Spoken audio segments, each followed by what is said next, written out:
नमस्कार। आज है 4 जुलाई और देखिए ईरान और अमेरिका से बहुत सारी खबरें निकलकर सामने आती हैं। रोज़ाना कोई ना कोई किसी ना किसी पर हमले कर रहा है, स्ट्रेटेजी बना रहा है कि आखिर किस तरह से ईरान अमेरिका को मात दे और अमेरिका जो है वो ईरान को मात दे। लेकिन आज अपडेट्स पर बहुत ज़्यादा बात नहीं करूँगी, क्योंकि देखिए ट्रंप ने कह दिया है कि या तो डील करो या तो फिर हमले के लिए तैयार रहो। और ये तो शुरुआती दिनों से ट्रंप कह रहे हैं, लेकिन इसका असर ईरान पर नहीं हो रहा है। तो आज इसी पर बात होगी कि आखिर क्या वजह है कि अमेरिका जैसी महाशक्ति ईरान पर काबू नहीं पा रही है। तो दुनिया भर के एक्सपर्ट से अब ईरान जंग जीतने का डोनाल्ड ट्रंप यानी कि अमेरिका तरीका पूछ रहा है। और ये नौबत आखिर क्यों आई है, आखिर क्या वजह रही कि ईरान के साथ युद्ध छेड़कर ट्रंप और अमेरिका फंस चुका है।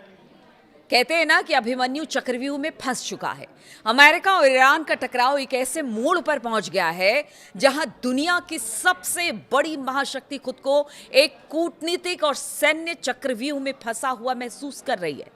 अमेरिका ने ईरान पर दबाव बनाने के लिए कई हफ्तों तक भारी बमबारी की, हवाई हमले किए, लेकिन जमीनी हकीकत यह है कि लगातार हमलों के बावजूद ना तो हॉर्मुज स्ट्रेट का संकट पूरी तरह से खत्म हुआ और ना ही ईरान के परमाणु कार्यक्रम पर कोई ठोस समाधान निकल पाया।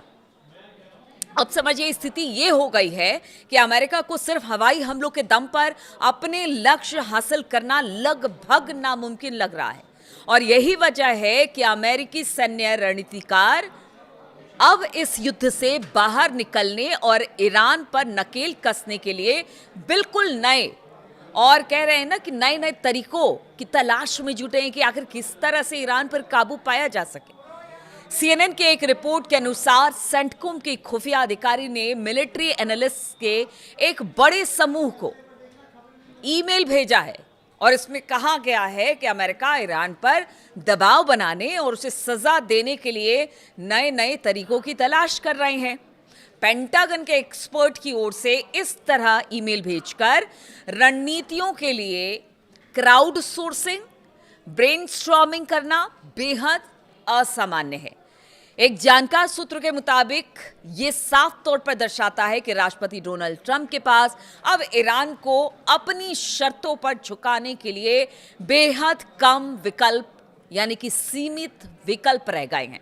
अमेरिका की सबसे बड़ी ताकत उसकी वायुसेना है, लेकिन ईरान के मामले में ये ताकत आधी पड़ गई है। और इसका सबसे बड़ा कारण ईरान की जो ज्योग्राफिकल कंडीशन है ना, यानी कि भौगोलिक बनावट, ये उसकी रणनीतिक तैयारी है। तो आप सोचिए कि ईरान को लेकर ट्रंप ने युद्ध तो छेड़ दिया, लेकिन अब कैसे बाहर निकलेंगे, ये सबसे बड़ा सवाल अमेरिका के सामने बना हुआ है, डोनाल्ड ट्रंप के सामने बना हुआ है। और अब तो ना उगलते बन रहा है ना निगलते डोनाल्ड ट्रंप को बन रहा है। ईरान ने अपने सबसे संवेदनशील परमाणु ठिकानों जैसे कि फोर्डो हो गया, नतान्स हो गया, इनको पहाड़ के अंदर बना रखा है। और इन अंडरग्राउंड बंकरों की परतें इतनी मोटी है कि अमेरिका के बड़े से बड़े बंकर बस्टर बम भी ने पूरी तरह से नष्ट करने में अक्षम साबित हुए हैं अब तक। वहीं भारी बमबारी के बावजूद ईरान के जो राजनीतिक और सैन्य नेतृत्व के रुख में कोई बड़ा बदलाव नहीं आया है। वो लगातार अमेरिकी दबाव का सामना कर रहे हैं। हवाई हमलों की विफलता के बाद आमतौर पर अगला कदम जमीनी सेना को उतारना होता है, लेकिन अमेरिका के लिए ये किसी बुरे सपने से कम नहीं है, क्योंकि ईरान में जमीनी सेना भेजने का मतलब है एक ऐसे युद्ध की शुरुआत जो सालों तक खिंच सकती है। ईरान का जो पूरा ज्योग्राफिकल कंडीशन है, जो इराक या अफगानिस्तान से कहीं अधिक जटिल है, क्योंकि आप इराक में जिस तरह से अमेरिका ने घुसकर सद्दाम हुसैन को मारा, या अफगानिस्तान में जिस तरह से सालों साल उसने वहाँ पर एक तरह से काबिज रहे, लेकिन कहा जाता है कि ईरान में आप ये नहीं कर सकते। ईरान की जो ज्योग्राफिकल कंडीशन है वो इतनी टफ है कि वहाँ पर घुसना बड़ा मुश्किल है। एक तरफ कंक्रीट के पहाड़ हैं, दूसरी तरफ मरुस्थल है। आप समझिए कि उसके बाद समुद्र है, कहाँ आप किस तरह से आप अपने फौज को उतारेंगे, और फौज उतारेंगे तो जो कत्लेआम मचेगा फिर अमेरिका उसे कभी नहीं भूलेगा। तो यही सब है जटिल समस्याएं जो सबसे बड़ा इस वक्त तनाव दे रहा है डोनाल्ड ट्रंप को।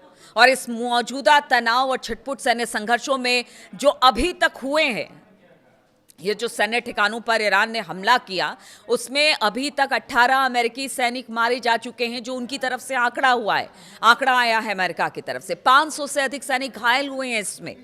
ट्रंप की राजनीतिक मजबूरी और चुनावी वादे भी एक बड़ा मुद्दा है राष्ट्रपति डोनाल्ड ट्रंप के सामने। ये जो संकट है केवल सैन्य नहीं है, बल्कि राजनीतिक तौर से भी बड़ा महत्वपूर्ण है, क्योंकि जब चुनाव में ट्रंप उतरे थे तो उन्होंने कहा था कि अमेरिकी जनता से वादा किया था कि वो अमेरिकी सैनिकों को विदेशी धरती पर चलने वाले लंबे युद्धों में नहीं झोंकेंगे। ऐसे में ट्रंप के सामने एक बड़ी चुनौती है कि उन्हें ईरान पर दबाव भी बनाए रखना है ताकि वो परमाणु हथियार ना बना सके और हॉर्मुज स्ट्रेट से जहाज़ों को सुरक्षित आवाजाही करवा भी सके, लेकिन साथ ही उन्हें किसी बड़े ज़मीनी युद्ध में फंसने से भी बचना है। और यही वजह है, यही दुविधा है ट्रंप के सामने, जिसने अमेरिकी सेना को ये सोचने पर मजबूर कर दिया कि बिना गोली चलाए या बिना बड़ी सेना भेजे ईरान की कमर कैसे तोड़ी जाए। अब क्या हो सकता है और वो तरीके अलग अलग क्या है जिसे अमेरिका तलाश कर रहा है और लोगों से पूछ रहा है कि बताएं भला कैसे ईरान पर विजय पाया जाए। तो देखिए, सेंटकॉम नए तरीके खोज रहा है।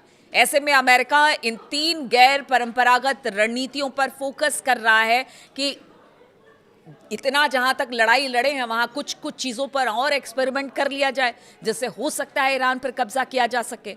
तो वो 3 जो विकल्प तलाश रहा है अमेरिका, वो क्या है? तो साइबर युद्ध।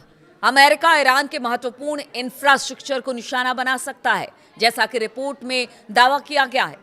वाटर सिस्टम और जो डीसैलिनेशन प्लांट है उनको, यानी कि वहाँ जो पानी को मीठा करते हैं, उस प्लांट्स पर साइबर अटैक करेगा अमेरिका। पहले ही युद्ध का एक नया मोर्चा ये बन चुका है, और अगर ऐसा होता है तो ये सोचिए कि लड़ाई और बड़ी हो सकती है। तो एक तरीका ये भी है कि उनके इंफ्रास्ट्रक्चर पर ईरान के हमला किया जाए, जैसा ट्रंप पहले भी कह चुके हैं। उसके अलावा जो पहले हमने देखा था किस तरह से अंदर खाने ईरान में विद्रोह हुआ, लोग सड़कों पर उतरे, तो उसको कोशिश होगी कि किसी तरह से उस विद्रोह को दोबारा उठाया जाए, उसको हवा दिया जाए। ईरान में महंगाई और आर्थिक संकट के कारण पहले से ही जनता में भारी जो आक्रोश है या फिर कह लीजिए गुस्सा है, उसको हवा दी जाए। न्यूयॉर्क पोस्ट की रिपोर्ट के अनुसार ईरान में विपक्षी गुट किसी भी वक्त एक नए जो राष्ट्रव्यापी विद्रोह की चेतावनी दे रहे हैं। कहीं ऐसा ना हो कि उसी को आधार बनाकर, उसी आंतरिक गुस्से को आधार बनाकर गुप्त तरीके से ईरानी सरकार को गिराने और कमजोर करने की कोशिश ट्रंप की होगी। और तीसरा, सख्त आर्थिक नाकेबंदी यानी सैंक्शंस लगाना। ईरान पर पहले ही बहुत सैंक्शंस लगा चुका है। अब तो ईरान ऐसा है ना, कहते हैं कि आप बहुत ज़्यादा कोई चीज़ करते हैं तो आप उस चीज़ से अभ्यस्त हो जाते हैं, यानी यूज्ड टू हो जाते हैं। निकी हेली और अन्य अमेरिकी एक्सपर्ट का मानना है कि ईरान को रोकने का एकमात्र तरीका है उसकी फंडिंग के सभी रास्ते पूरी तरह से बंद कर दिए जाए। और ये कोई पहला मामला नहीं है कि वो अमेरिका ने या ईयू ने या फिर बाकी देशों ने उस पर सैंक्शन ना लगाए हो। इसके बावजूद ईरान सस्टेन कर रहा है, उससे लगातार लड़ रहा है, लगातार जवाब दे रहा है। और आप सोचिए कि ट्रंप की नाक में दम कर रखा है उसने। तो क्या अफगानिस्तान और इराक वाला हाल यहाँ पर होगा? क्या आप मतलब युद्ध लंबा तो चलेगा। अफगानिस्तान में हमने देखा किस तरह से वहाँ पर इतने साल रहने के बाद अमेरिकी फौजी वापस लौटी। तो क्या उसी तरह से ये युद्ध भी लंबा खिंचेगा? लेकिन अगर ये लंबा खिंचेगा तो आप समझिए कि ये ट्रंप के कार्यकाल के लिए एक बदनुमा दाग ही रह जाएगा, जिसे जो कहते हैं ना कि एक पेंडोरा बॉक्स खोल दिया और फिर वो बंद कैसे होगा वो कोई नहीं जानता। क्या ट्रंप के जाने के बाद भी ये युद्ध इसी तरह से चलता रहेगा जब तक कोई नई सरकार अमेरिका में नहीं आ जाती है, या फिर ट्रंप चाहेंगे कि इसे अपने ही कार्यकाल में समेट कर जाए? बहुत सारी ऐसी बातें हैं जो कि ना तो अमेरिका को समझ में आ रही है, ना डोनाल्ड ट्रंप को समझ में आ रहे हैं। इसलिए उन्होंने एक पूरा खुला मंच दे दिया है कि जो बताएगा कि ईरान पर जीत कैसे हो सकती है, हम उसी पर अमल करेंगे। बताइए, अब महाशक्ति का ये हाल हो गया है कि वो ईरान पर फतेह पाने के लिए किसी और से और किसी और तरीके से, और अब ये कह दिया गया है कि ओपन है कि आप बताइए कि किस तरह से जीत हासिल की जा सके। तो ऐसा अमेरिका कभी नहीं रहा। अमेरिका ने जब भी कोई बड़ा कदम उठाया है, बड़े ही सोच समझ के पूरी रणनीति के साथ ये कदम उठाया गया है, लेकिन इस बार जो ट्रंप ने किया ना, उसे शायद ही अमेरिका और अमेरिका के लोग कभी भूल पाएंगे। तो इस वीडियो में फिलहाल इतना ही। बहुत बहुत शुक्रिया आप सभी का मेरे साथ इस वीडियो में शामिल होने के लिए, और अपना कमेंट ज़रूर देते रहिएगा, इंतज़ार रहेगा। और देखिए, एक आध दो दिन से मैं आपके सामने नहीं आ रही थी, थोड़ी सी तबीयत नासाज थी, लेकिन तमाम अपडेट्स लेकर आपके पास आते रहूँगी। कमेंट ज़रूर करते रहिएगा।